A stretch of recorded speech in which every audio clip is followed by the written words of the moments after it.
Le grand journal de Télésignal.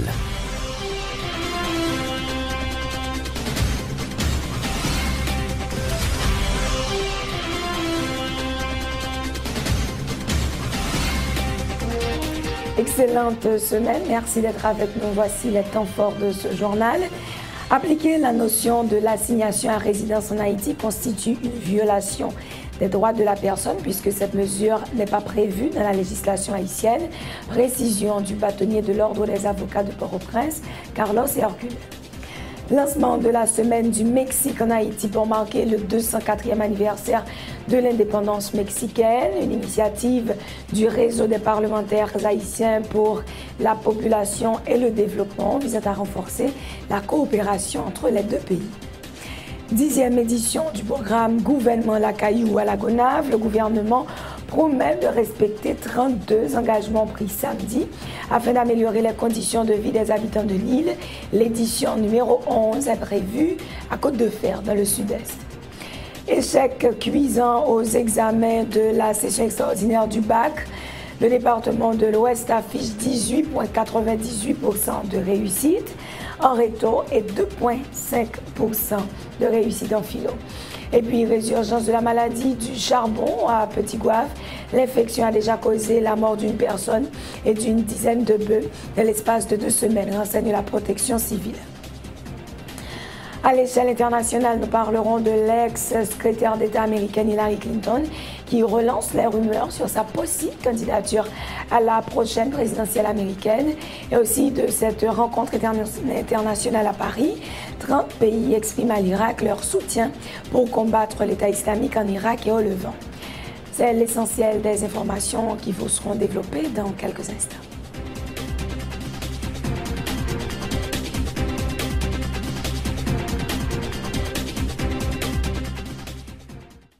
Bonjour, je suis Daniel, je vis aux Caraïbes.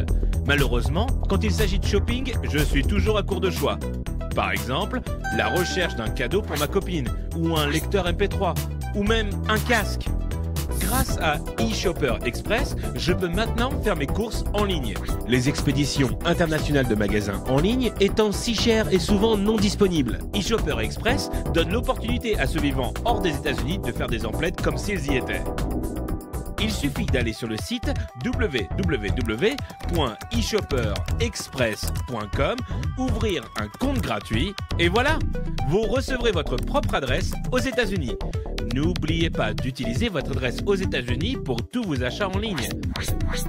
eShopper Express vous informera dès l'arrivée de vos colis chez eux par courrier électronique. Une fois votre colis arrivé, vous aurez la possibilité de demander l'acheminement immédiat chez vous ou à votre bureau, ou de mettre vos paquets en attente si vous en attendez d'autres. Vous pouvez alors demander la consolidation de vos paquets en un seul envoi. La consolidation peut vous faire économiser jusqu'à 50% sur les frais d'expédition internationaux. Incroyable! eShopper Express livrera vos colis à votre porte en quelques jours. Pas de soucis, pas de risque, pas de maux de tête. Pour plus d'informations, accédez à www.eshopperexpress.com. Moi, c'est Carolina Richer, Miss Anaïs, Miss Earth Haïti 2013-2014. Moi, j'ai 2 commissions EDH Bambano. Première commission, EDH dit pour me dire nous, dans le jour ak mois qui vini là yo, n'a besoin plus courant. Parce que la fait plus effort pour satisfaire nous-mêmes qui c'est clients, qui ont compte légal qui installé la caille nous, ou sinon dans business nous. Deuxième commission, EDH dit pour me dire nous tout, pour nous joindre plus courant, faut que nous payer bordeaux courant nous chaque mois. Bon là, c'est moi qui parle avec nous. Courant ou recevoir la caille, ou sinon dans business c'est une production liée. Ça veut dire, il y a l'argent qui mettait dehors pour acheter gaz, pour mettre dans le moteur, pour faire entretien dans la machine, et dans le réseau de distribution. Il y a l'argent tout qui mettait dehors pour payer employés et techniciens qui fait toute machine ça marcher. Petit coulier, courant ou recevoir la caille, coûte EDH l'argent. L'argent ça pas rentré, pas de gaz, pas de entretien, employé pas touché. On nous tout rempli de voix nous envers EDH pour EDH qui a plus moyens pour nous plus courant toujours. Moi compter sur nous, EDH compter sur nous, nous-mêmes tout, nous mettre compter sur EDH.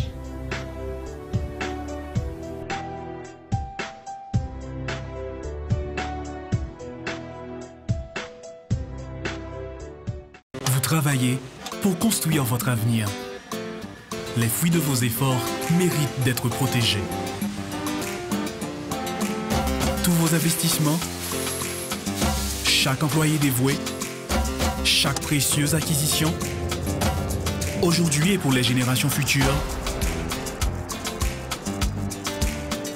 un malheur est vite arrivé. Soyez prêts, car les conséquences pour vous peuvent être dévastatrices. Avec la AIC à vos côtés, vous pouvez affronter sereinement les surprises que vous réserve la vie. Retombez sur vos pieds. Inutile de tout recommencer. AIC est votre filet de sécurité. Vous créez la richesse, nous la protégeons.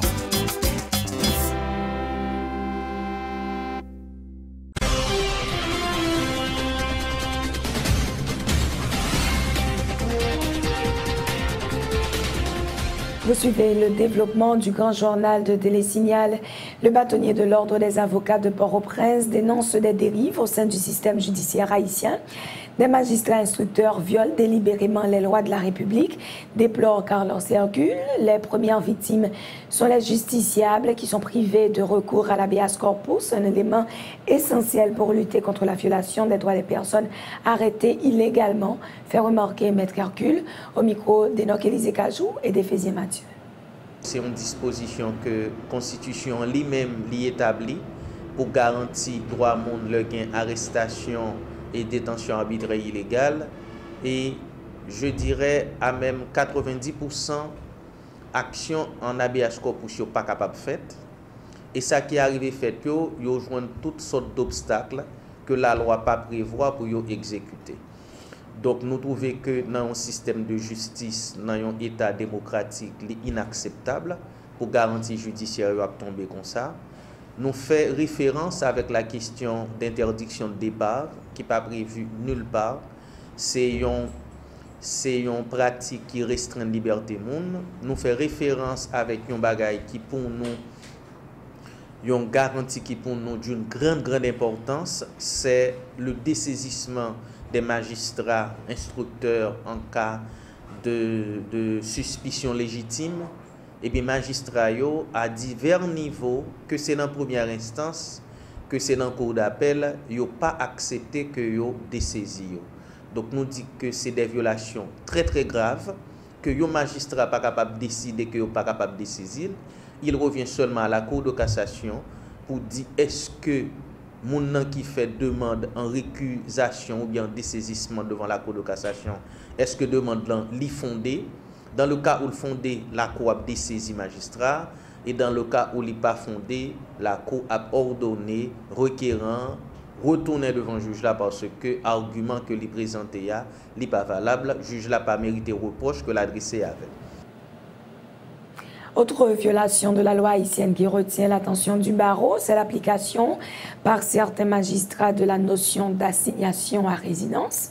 Selon le bâtonnier de l'Ordre des avocats de Port-au-Prince, l'assignation à résidence n'existe pas dans la législation haïtienne et sa mise en application constitue une violation des droits de la personne. La loi trace la procédure à appliquer pour poursuivre toute personne qui serait en contravention avec la loi, souligne Maître Carlos Hercule. Ces propos sont recueillis toujours par Enoch Élisée Cajou et Éphésier Mathieu.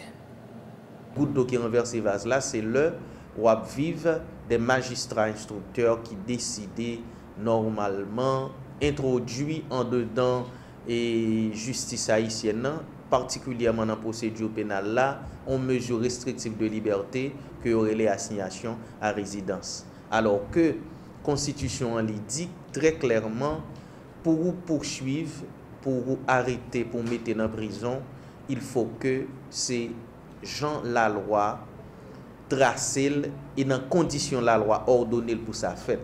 Donc si ça pas fait dans condition ça yo, li réputé arbitraire et illégal. Donc c'est raison ça yo qui fait barreau de Port-au-Prince décider sortir dans silence li pour lui dire que halte là parce que société a li gagne des normes, il faut que normes ça yo même yo appliquer suivant façon que constitution décider suivant Jean la loi lui-même ordonné et d'abord suivant Jean convention et relative aux droits de l'homme que Haïti ratifié, sanctionné, qui publié, même yo prévoit ça.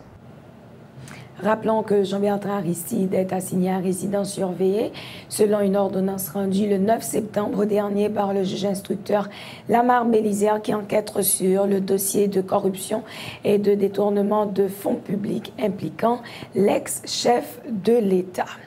Selon cette ordonnance, la résidence de Jean-Bertrand Aristide à Tabar sera encerclée par les agents de l'administration pénitentiaire APENA et le pourtour du domicile sera gardé par des agents de la Direction centrale de la police judiciaire, la DCPJ.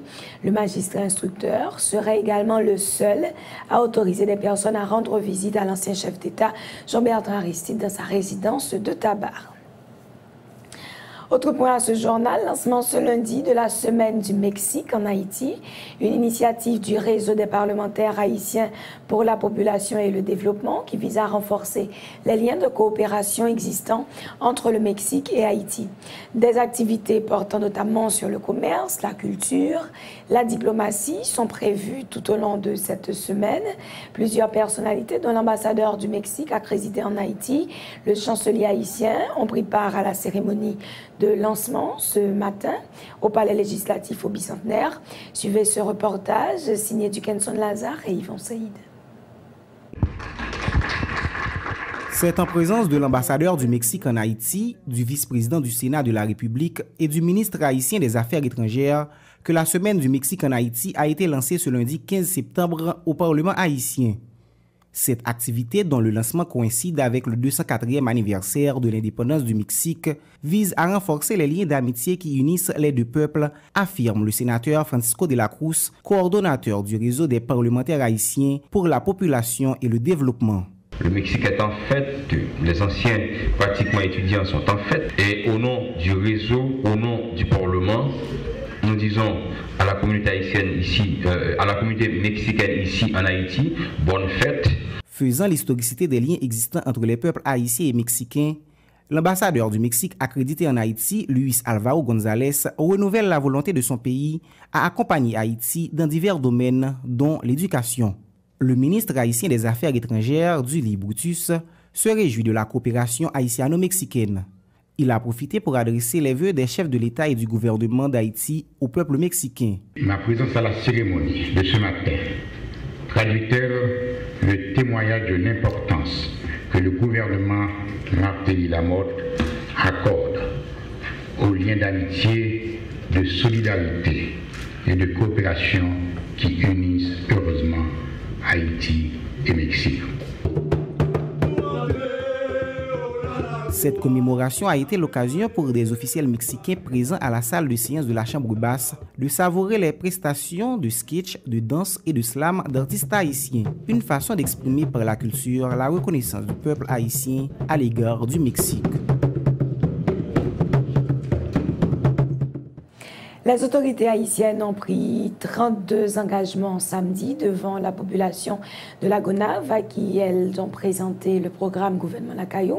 Parmi les actions annoncées, la construction d'un tronçon de route qui reliera Pointe-à-Raquette à Ansagalais, celle d'un village pour pêcheurs, l'octroi d'un bateau ambulance à Lille. Tom Dumont et Wendy Henry étaient sur place, ils nous en disent plus.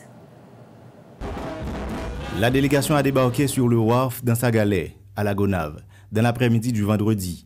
Et tôt dans la matinée du samedi, des milliers de citoyens se sont réunis pour accueillir l'arrivée de l'équipe gouvernementale pour la tenue de la 10e édition du programme Gouvernement Lacaillou. Abet Ortu, le chef du gouvernement, a pris 33 engagements, notamment la construction d'un village de 200 maisons. Laurent Lamotte a aussi approuvé des projets évalués à environ 5 millions de dollars américains, proposés par la population locale.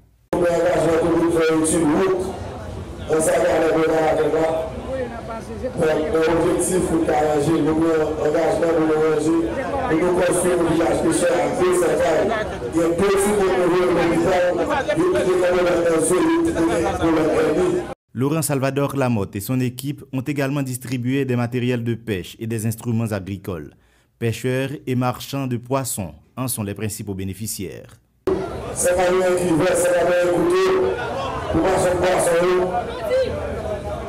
nous tous les pêcheurs civiques, l'association des pêcheurs moteurs, partout, les 3 bateaux distribués.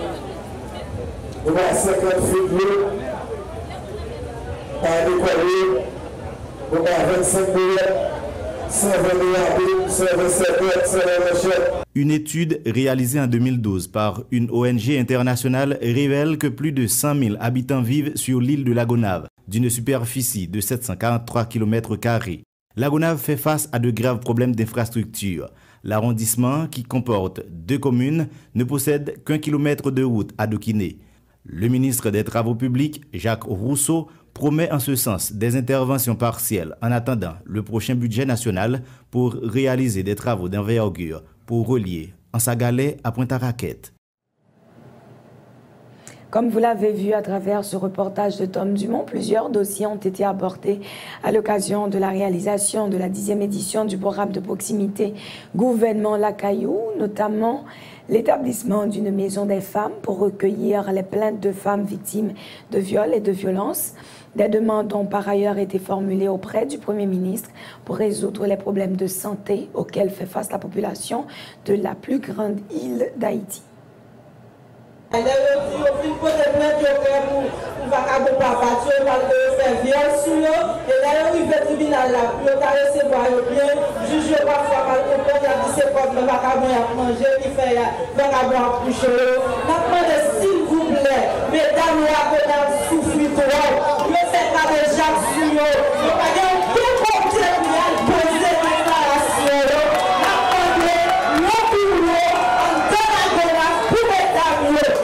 Pour que personnellement, la Gonâve tague un touriste qui est fait pour que la Gonâve tague des gens qui sont rentrés là-dedans, il faudrait que le port soit ouvert. Parce que le port qui est fermé, le pays a toujours été du pays. La Gonâve, c'est une peuple qui puisse mépriser avec la santé. Parce que nous parlons de peuple qui jeune travail, nous sommes seulement de ONG. Après ce job moto qui va nous la vie, il y a un hôpital qui est les médecins sans frontières. Cap marché par service dans tout côté. Nous-mêmes dans la Gonâve, c'est nous-mêmes qui pouvons maltraiter. Actuellement là, nous payons césarienne 2600 $, nous payons césarienne 3 000 $. Je suis le ministre, nous n'avons pas ça suspendre. Et pour même dans la caille, et nous demandons si nous sommes pour même dans la caille vrai. Césarienne, ça a lui supposé faire gratis, t-shirt.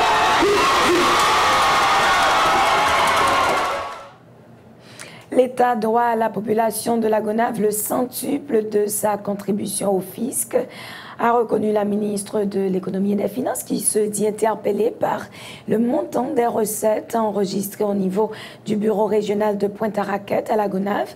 Marie-Carmel Jean-Marie a mentionné 800 000 gourdes de recettes pour l'exercice fiscal en cours.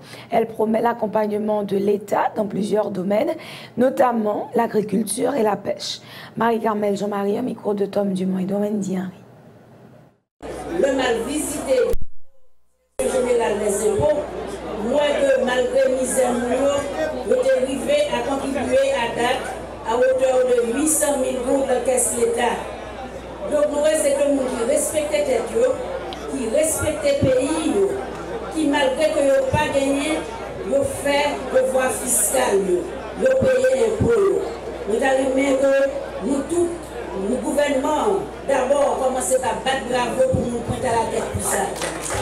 Nous pensons l'État que nous représentons a supposé remettre la Gonâve au centuple. Contribution ça que nous fait, que nous dépensons dans l'autre côté, que nous dépensons qui contribuent dans le programme d'éducation, qui contribuent dans le programme santé, qui contribuent dans tout programme qu'a fait le pays. Il faut que nous remettions la Gonâve ça.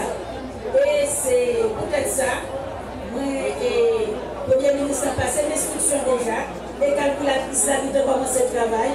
Pour nous, dans tout programme surtout, programme ministère, agriculture, pour nous faire l'autre retenu, l'autre micro-retenu pour l'eau, pour mettre de l'eau, dans le cadre de protection de l'environnement d'une part, mais d'autre part pour mettre la journée de l'eau pour le Le ministre ministre de l'Agriculture, de son côté, ambitionne de mettre sur pied 2 magasins de pêche à la Gonave. Thomas Jacques promet de placer d'autres magasins dans d'autres zones.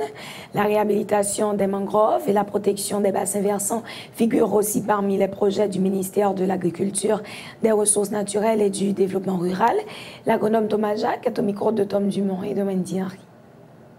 Il y a à peu près 34 communautés de pêcheurs qui sont dans la Gonave. Il y a 6 zones qui sont plus importantes. Et nous commençons avec 2 toujours. Nous allons regarder après 2 qui côté pour nous placer l'autre encore. En gros, nous ne pouvons pas rapide, nous préférons quitter ces pêcheurs qui parlent. Et à partir de l'échange que nous allons faire, nous allons regarder en plus qui sont capables de porter comme contribution. Nous connaissons un gros problème qui est encore, c'est la question de mangrove là. Parce que l'autant de l'eau saute dans la tête monde, à cause de bassin versant qui dégradé, eh bien, ça vient affecter le mangrove là, ça vient empêcher que zone côté pour poisson répondre, eh bien, zone ça va attaquer. Nous allons aussi parler pour nous regarder qui sont capables de faire ensemble, pour nous capables de réhabiliter le mangrove là et en même temps protéger le bassin versant, pour nous capables de diminuer l'eau de ruissellement, non seulement qui prend toute terre dans la tête monde, qui descend en bas, empêcher les gens de faire l'agriculture, craser ville, infrastructure au niveau de la ville là, mais pas un problème au niveau de mangrove. Donc tout ça, nous allons préférer des amis pêcheurs et en fonction de ça, nous allons mettre des dates précises sur l'ensemble d'actions que nous allons faire pour nous capables de remembrer la pêche là au niveau de la Gonave. Nous disons la Gonave sont isolées, mais ne pas isolées.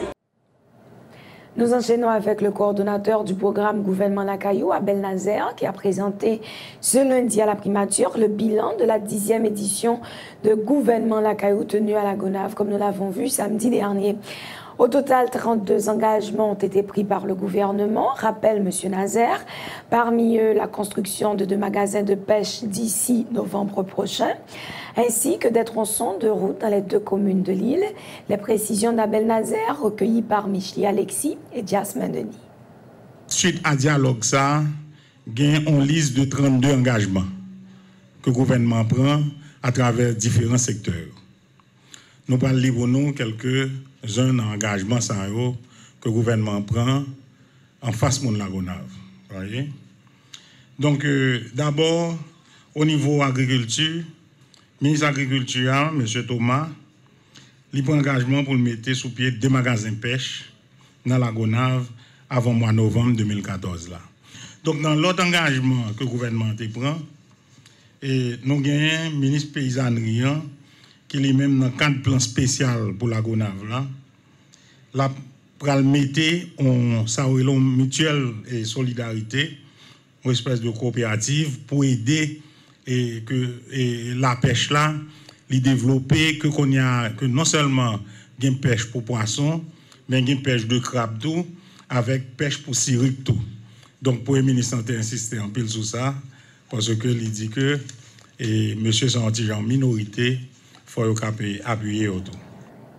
Le coordonnateur du programme Gouvernement Lakayo, Abel Nazer, déclare que le gouvernement assurera le respect des engagements pris à la Gonave. Il a précisé que sur demande du président de la République, Michel Martelly, la 11e édition de Gouvernement Lakayo se tiendra à Côte-de-Fer, dans le département du Sud-Est. Abel Nazer.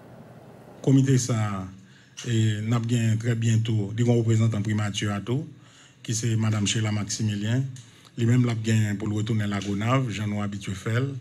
Et nous avons dit, si ce n'est pas dans la fin de semaine, c'est début de semaine prochaine, pour échiter avec le comité, pour un mécanisme de rencontre, et puis pour faire suivi chaque engagement, j'en ai habitué faire pour tout le gouvernement qui fait déjà, parce que nous sommes 10e là.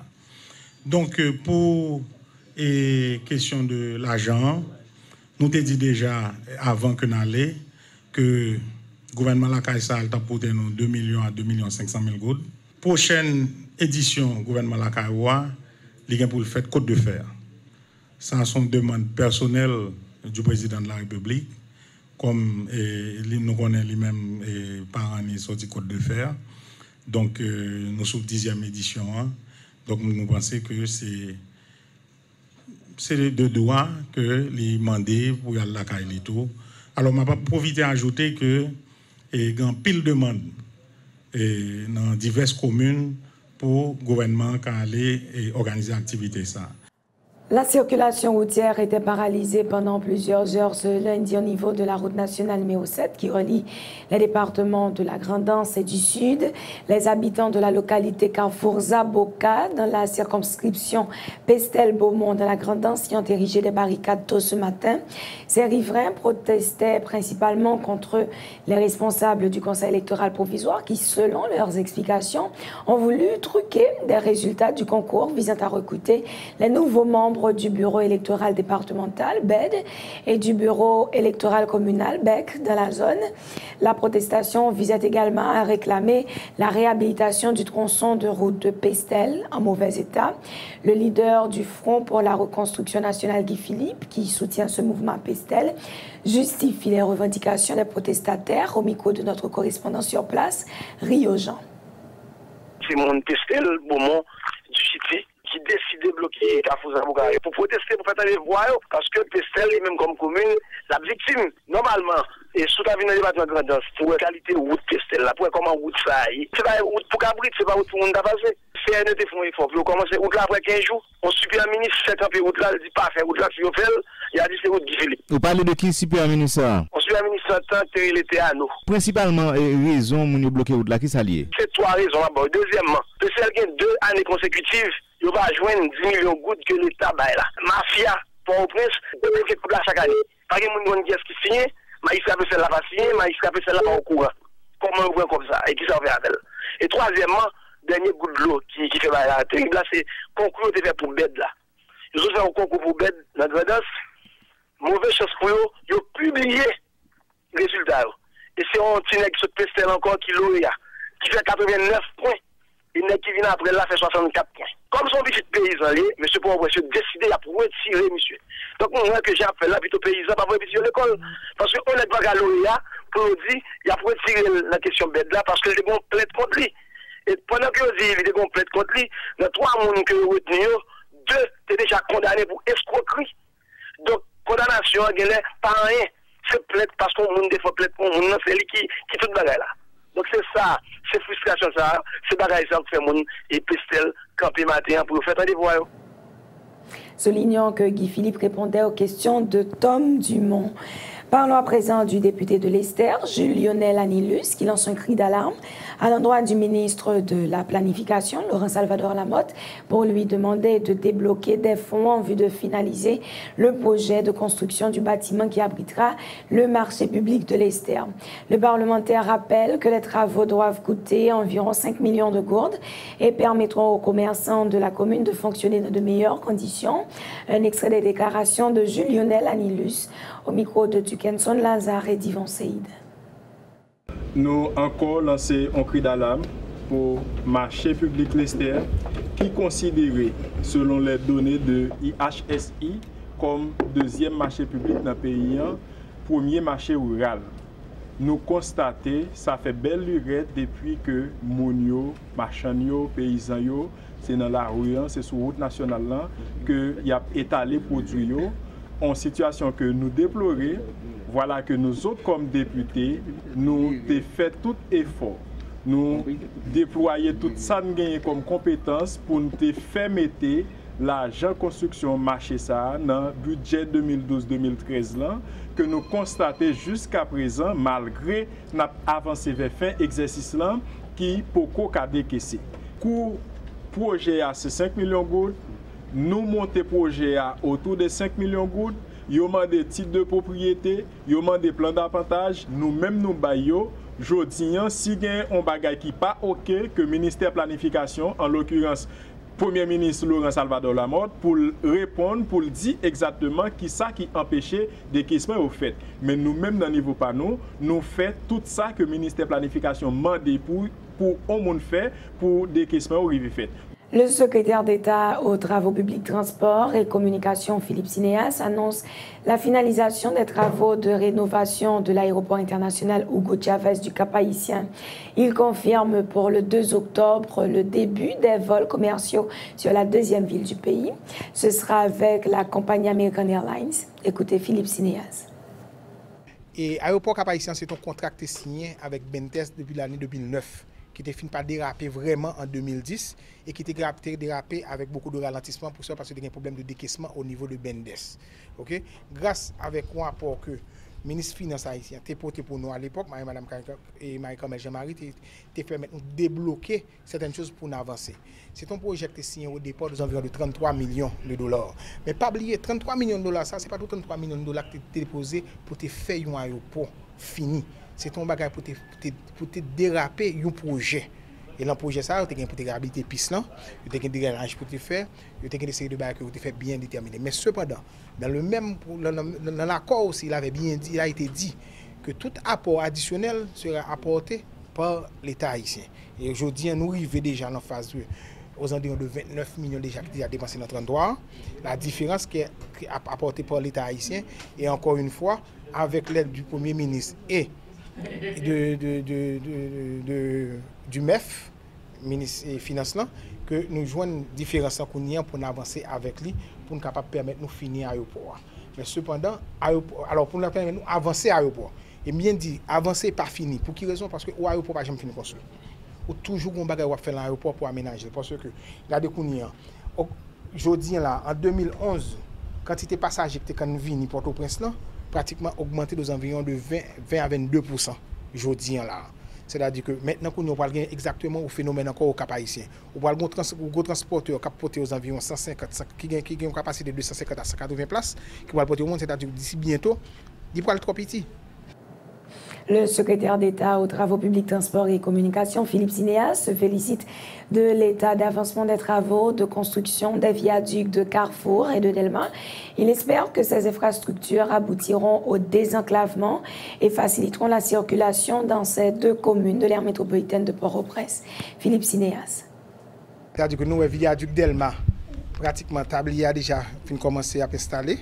On a créé les parties béton et puis maintenant ce sont les rampes d'accès que nous allons faire. C'est-à-dire que si vous regardez dans les 2 prochaines semaines, d'ici d'après moi même le mi-octobre, vous pourrez voir que vous pourrez faire deux voies de service. Voies de service, c'est ça qui passe à côté viaduc là. Au moment que nous mettons en marche, nous allons virer le trafic là. Sur voie de service là, maintenant pour nous commencer les voies d'accès, c'est-à-dire les approches.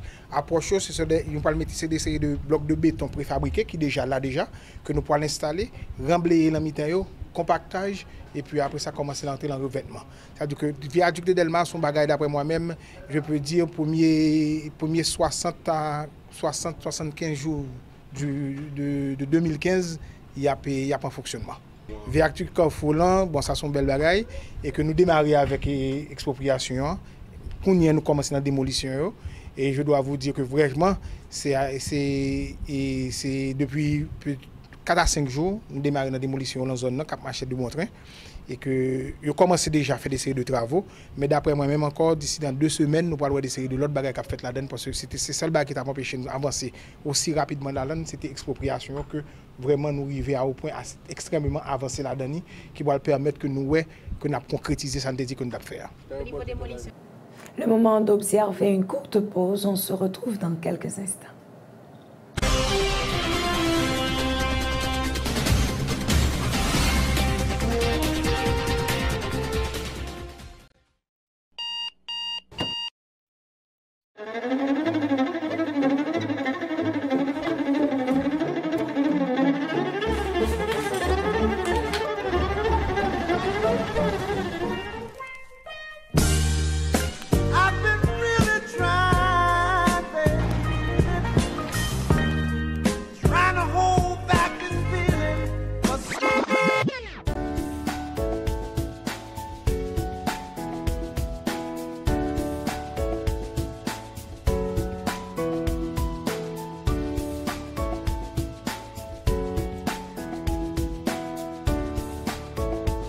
Démaquillant, lotion après rasage et lotion rafraîchissante.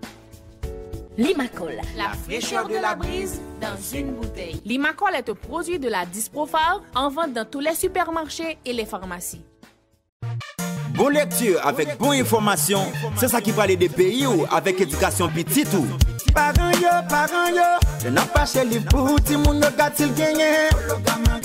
C'est Wanito, une beauté nouvelle, la mes amis, faut que les gagner. C'est livre, ça qui bon, c'est la donne qu'on étudie.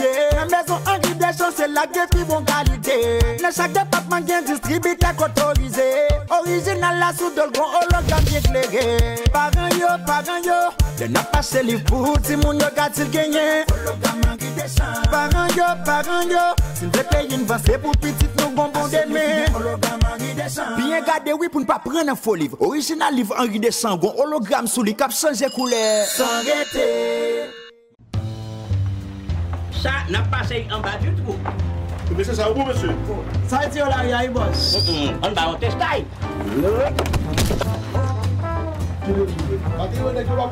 Attention derrière, pas vraiment.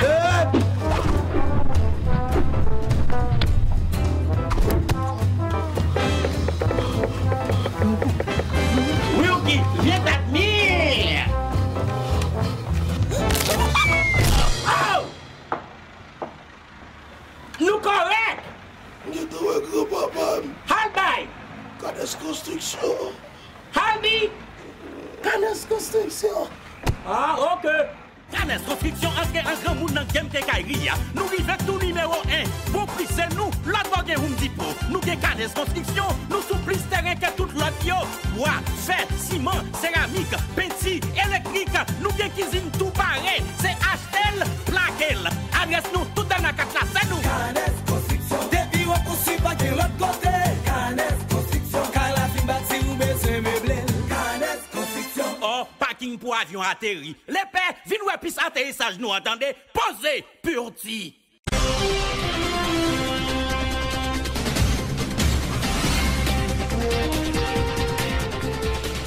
La deuxième tranche du journal vers l'intensification des programmes gouvernementaux d'assistance sociale. Le directeur général du Fonds d'assistance économique et sociale, le FAES, Klaus Eberwein, a annoncé ce lundi qu'une enquête socio-économique va être menée en ce sens dans tous les départements géographiques du pays.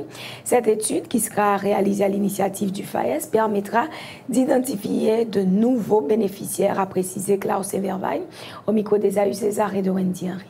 On a fait une enquête socio-économique qui commence déjà à plusieurs côtés, qui fait dans plusieurs communes et plateaux central, qui fait dans NIP, qui a fait secteur solaire guinéen. Côté que à travers l'enquête, ça, on apprend exactement la réalité de pauvreté. On apprend caille par caille, qui niveau de pauvreté au monde qui n'a caille ça, qui niveau de pauvreté ça à côté là, par rapport à un algorithme que nous sortons avec un formulaire de questions. Et bien, nous avons une grosse nouveauté, puisque l'ENFIN avec bagaille ça, que nous avons déjà gagné Haïti depuis longtemps. L'ENFIN avec on apprend exactement qui est-ce qui est plus pauvre, qui est-ce qui est moins pauvre. Donc, petit budget, petit parti ça que le gouvernement a alloué à l'assistance sociale n'a pas vraiment ça besoin. Et pour nous, l'autre partie qui est alloué pour des actions gouvernementales à caractère plus durable, mais il va aider l'autre couche de population qui est lui-même déjà plus haut. Donc ça c'est une même pique de nouveauté que nous avons fait là, et c'est au fur et à mesure que pour aller sous terrain qu'on ne va pas ajuster. Puisque en pile dans le pays qui lance le programme, ça a déjà ça a relé la corde de la pauvreté. La corde de la pauvreté au niveau des ménages. Même Haïti pas de jamais. Même Haïti nous avons une corde de pauvreté au niveau macro qui est juste dit nous que 80% de monde pauvre dans le pays. On va qui côté qui est sûr ou au bout de juste pas qu'on est. Mais nous allons rentrer plus profondément au niveau de code pauvreté, ça vous connaissez au niveau du ménage, l'un dit ménage au niveau de famille. Qui est-ce qui est pauvre, qui est-ce qui est pauvre, qui est-ce qui n'est pas pauvre du tout pour comprendre qui est-ce pour m'aider, pour l'aider, nous aller dans le monde qui va besoin. Le directeur général du Fonds d'assistance économique et sociale, Klaus Eberwein, se félicite du bon déroulement des programmes sociaux mis en œuvre par le gouvernement. Pour M. Eberwein, ces plans permettent à bon nombre de personnes vulnérables de bénéficier de certains avantages. Il est au micro des AU César et de Wendy Henry. L'assistance sociale, c'est des actions que le gouvernement porte à la population qui puisse avoir besoin. Donc, automatiquement, le programme ça faut que là, dans une commune qui choisit par le gouvernement pour un plan spécial. On a parlé que, par exemple, à ce moment, nous distribuons un peu de kit alimentaire, un peu de panier solidarité pour les gens, pour aider le monde qui est dans le besoin, qui est dans le goût. On va parler qu'on va un peu de bon d'urgence, bon de solidarité, que nous recevons un coupon pour que nous recevons un petit cob.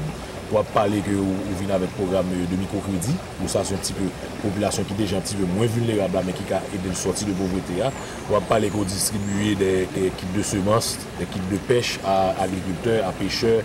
Et on va parler qu'on va choisir, en général, chaque fois qu'il y a un plan spécial, Mais le gouvernement, le Premier ministre a toujours choisi et promettre dans la commune ça pour que nous augmenter le nombre de monde qui a bénéficié de petits moments chéris, par exemple, ou de bonne solidarité.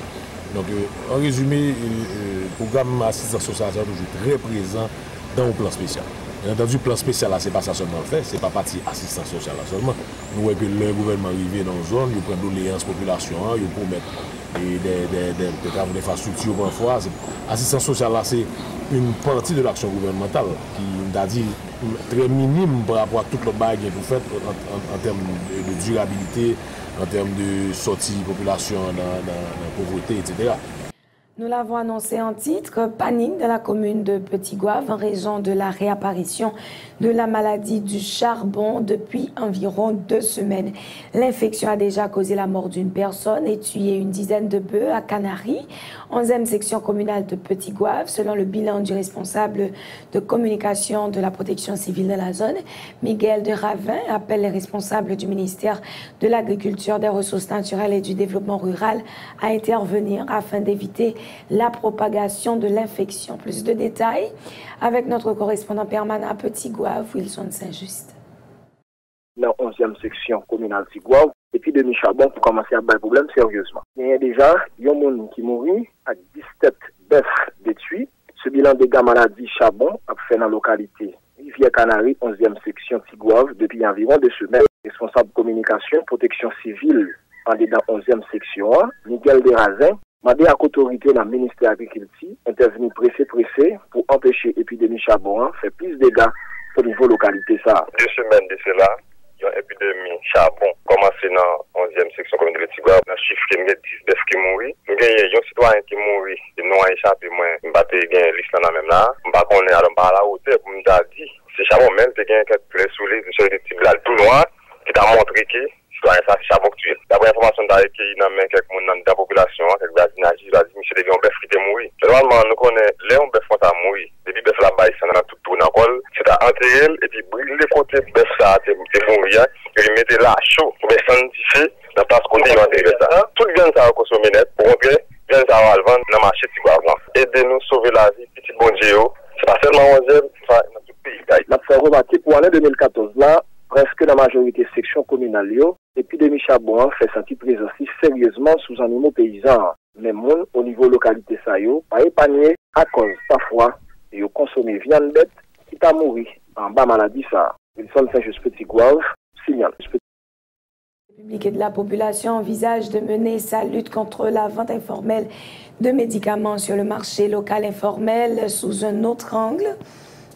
Une nouvelle stratégie qui ne vise pas seulement les vendeurs, mais cette fois particulièrement les consommateurs et les producteurs. Suivez ce reportage signé Florence Lisney et Max Joseph. La population haïtienne est invitée à changer ses habitudes quant à la consommation des médicaments et du coup à lutter contre la contrefaçon des produits pharmaceutiques. Abandonner l'usage des médicaments en vente sur le marché informel et opter pour les bons médicaments sont les mots d'ordre d'une campagne en 2 phases lancée par les responsables du ministère de la Santé publique. Une sensibilisation qui vise davantage les consommateurs que les vendeurs, à en croire la ministre de la Santé publique et de la Population, le docteur Florence Duperval-Guillaume. Si il y a des gens qui ont fait peur, c'est la population au total pour ne pas acheter. Parce que si on arrive à faire peur, ça va passer, c'est une peur positive. Pour qu'un citoyen connaisse l'eau acheter médicaments côté qui pas fait pour vendre ça, eh bien, ça sont bagages ou à tête ou c'est tête ou mettez en risque. Donc si c'est une peur que nous sommes capables de ça, oui, c'est vrai, sont peur. Ça nous demande, nous, c'est pas acheter. Parce que si nous pas acheter les que pas rentable, certainement, nous ne pouvons pas continuer à prendre comme commerce. Une fois les consommateurs sensibilisés, les autorités sanitaires passeront à la 2e phase de la campagne. Il s'agira d'éliminer les sources de la contrefaçon pharmaceutique. Pour y parvenir, les responsables prévoient de commencer par le renforcement des supervisions et accompagner les institutions fonctionnant dans l'illégalité. Faire mon peur après l'accompagner avec d'autres mesures. Parce que les gens qui vendent des médicaments dans la rue, ce n'est pas lui qui fait médicaments. Nous commençons par expliquer tout le monde pour comprendre clairement que faut pas consommer médicaments ça. Même gens époque salami nous te dit pas consommer salami. Faut tout le monde comprendre. Donc on y a ça c'est première étape là, faut tout le monde comprendre. Maintenant deuxième étape là. On travaille sous des balises dans chaque étape ça yo pour que nous suspendions la disponibilité des médicaments ça yo pour monde qui venu arriver joindre jusqu'à ce qu'il venu. Parmi les sources du problème à combattre, la ministre de la Santé publique cite les médicaments contrefaits qui sont exportés et produits en Haïti. Beaucoup de pharmacies fonctionnent aussi sans autorisation. La campagne encourage les consommateurs à acheter des médicaments dans les pharmacies autorisées où il est possible de tomber sur des médicaments contrefaits, déplore le titulaire du MSPP. Une situation courante qui montre que beaucoup d'efforts devront être consentis pour rassurer et protéger les consommateurs. Publication complète des résultats des examens de la session extraordinaire du bac 2014. Pour le département de l'Ouest, la Réto affiche un taux de réussite de 18,98. Sur 53 741 candidats ayant participé aux épreuves, seuls 10 200 réussis. Pour la philo, sur 13 680 participants, seuls 342 sont admis, ce qui donne un pourcentage de réussite de 2,5%, selon ce qu'a indiqué le Bureau national des examens d'État, le BUNEX, un échec cuisant qui interpelle les différents acteurs du système éducatif haïtien. Des organisations d'enseignants prévoient de rencontrer la presse sur la question ce mardi. Parlons maintenant de handicap. Une couronne pour l'intégration de la femme handicapée. C'est sous ce thème que l'Association des filles et femmes au soleil a clôturé sa 7e édition du concours de beauté et d'intelligence Miss Filles au soleil.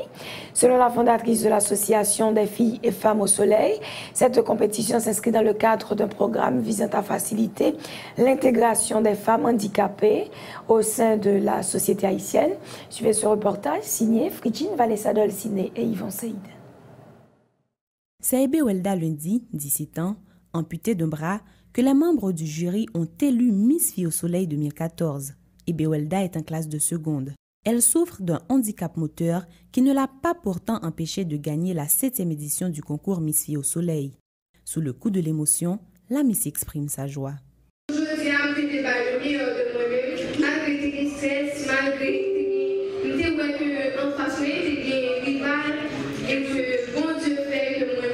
Venus d'horizons divers, parents, amis et personnalités œuvrant pour l'intégration des personnes handicapées étaient venus encourager cette talentueuse jeune femme qui ne se laisse pas limiter par leur handicap. Qu'elles soient manchots, aveugles ou sourdes, elles ont fait valoir leur potentialité tant sur le plan intellectuel qu'artistique. Une opportunité qui symbolise pour Michaëlle Louis, fondatrice de l'Association des filles et femmes au soleil, son engagement dans la lutte pour l'intégration des femmes handicapées en Haïti. Concours ça fait 7 ans qu'on a fait, donc c'est un programme association, nous travaillons avec les filles femmes handicapées. Notre mission nous c'est permettre de vivre avec femmes handicapées échapper au cycle de l'exclusion et de la violence. Les filles et les femmes handicapées, comme toute autre personne souffrant d'un handicap physique ou mental, sont souvent exclues de la société. Le secrétaire d'État à l'intégration des personnes handicapées, Gérald Auriol, pense que le concours Miss Filles au Soleil permet aux femmes handicapées de se mettre en valeur. Le concours, ça, nous ne devons pas réaliser ça, un travail important pour le faire. Il vraiment permettre que les jeunes non seulement épanouir, ils mettent des talents en évidence. Ebewelda lundi succède à Rachel Fanfan, une femme sourde. La Miss 2014 a reçu comme récompense un chèque de 45 000 gourdes offert par le Bureau du secrétaire d'État à l'intégration des personnes handicapées. Le rappel des principales informations développées à cette édition du Grand Journal avant de la refermer. Appliquer la notion de l'assignation à résidence en Haïti constitue une violation des droits de la personne, puisque cette mesure n'est pas prévue dans la législation haïtienne. Précision du bâtonnier de l'Ordre des avocats de Port-au-Prince, Carlos Hercule. Lancement de la semaine du Mexique en Haïti pour marquer le 204e anniversaire de l'indépendance mexicaine, une initiative du Réseau des parlementaires haïtiens pour la population et le développement visant à renforcer la coopération entre les deux pays. 10e édition du programme Gouvernement La Caillou à la Gonave.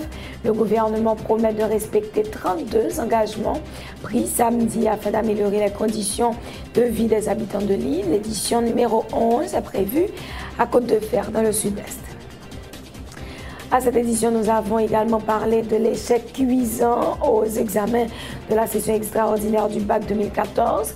Le département de l'Ouest affiche 18,98% de réussite en réto et 2,5% seulement en philo. Et puis les urgences de la maladie du charbon à Petit Goâve, l'infection a déjà causé la mort d'une personne et d'une dizaine de bœufs dans l'espace de 2 semaines, renseigne la protection civile.